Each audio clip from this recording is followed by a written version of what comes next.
Hi guys, good morning. Ito na naman tayo. Kahapon nag-split tayo. So, update ko lang yung split natin na mga bago. Ito, usually dalawa lang to talaga nakaraan, dalawa lang. Ngayon, dito natin nilagay lahat yung mga mother colony na pinag-splitan natin, and then dun sa pinakalumang base nila is nandun yung daughter colony. Ayan, ito yung update ito yung mga unang ano natin nung October 5 niya na split.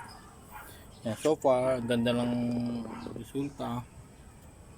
Ayan, they are sealing the base of the beehive para sa kanilang protection laban sa mga kalaban. Actually, napakalagkit kasi itong mga nilalagay nila na dagta. Dagta to galing sa iba't ibang mga puno gaya ng talisay. Sa likod namin kasi maraming talisay dito dagta ng mga puno yan. Yan, yung mga nakikita nyo na yan, yung parang mga bakas-bakas na yan. Yan, mga dagta yan. Actually waterproof yan. Pag nabasa yan, hindi yan basta-basta mapapasukan ng tubig. Just the way, yan yung way nila para maproteksyonan yung kanilang hive. Ayan, no, ito yung mga dagta ng puno para pag napasukan siya ng ulan, hindi siya basta-basta mapapasukan ng tubig sa loob. Although meron naman tayong protection, meron din tayong roofing, tapos meron din tayong tarpaulin para hindi sila basta-basta mabasa. Yan, ito yung dalawang una ng mga natin. Ayan yung kanya entrance. Ayan. And then ngayon dito tayo sa bagong colony na mga na-harvest natin nakaraan. Kahapon pala. Yan, so far okay naman. So yun, may mga workers na pumapasok, labas-pasok sa kanila. Actually ang daming brood niyan So malaki ang chance talaga na mabuhay. Although pangit lang yung kahoy ng mga nakuha ko, pero kahit pa paano nakasave din ako ng gastusin pambayad ng mga boxes. Yan, gawa ko lang yan. Ito bago tumatagas pa yung honey niya. Ayan, ang daming honey. Napakasarap niyan. Tapos yan, pag sinilip mo sa loob, nandiyan yung mga niya. Same din dito sa kabila. Yan yung kanyang mga workers nasa loob, at nasa labas yung kanyang mga ibang mga workers at soldiers. Ito nasa loob pa yung iba, pero ayan, may mga pumapasok din.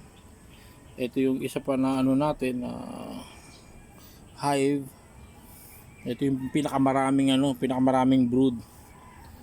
Ayan, so dalawang layer yung kinabit natin dyan. So far pagdating ng January, maganda-ganda na ang niyan, laman niyan. Yan, yan yung tatlo nating colony na bago. Yan, ito ayaw magpalapit matapang, nangangagat.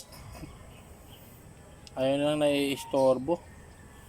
Masyado kasing strong colony talaga to Ito yung mga nito, mga soldiers nito, masyadong war freak.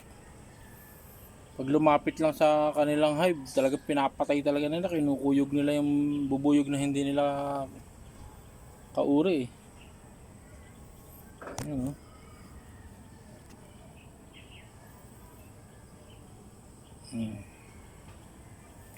may kita mo yung mga pumapasok dyan, may dalang honey yan.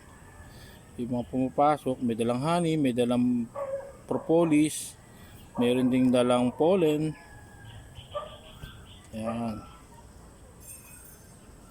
talagang very active ang mga workers niya.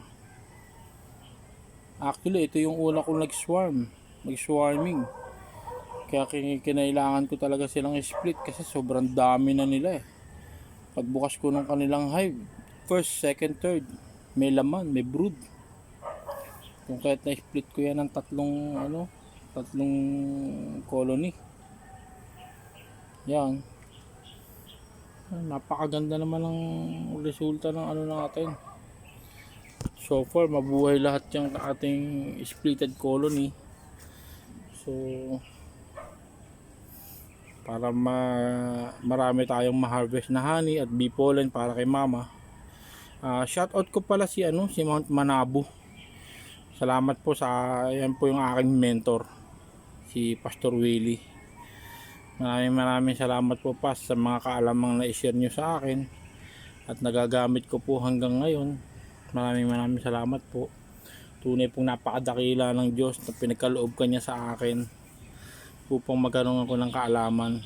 Maraming salamat po Mount Manabu. Shoutout po sa iyo.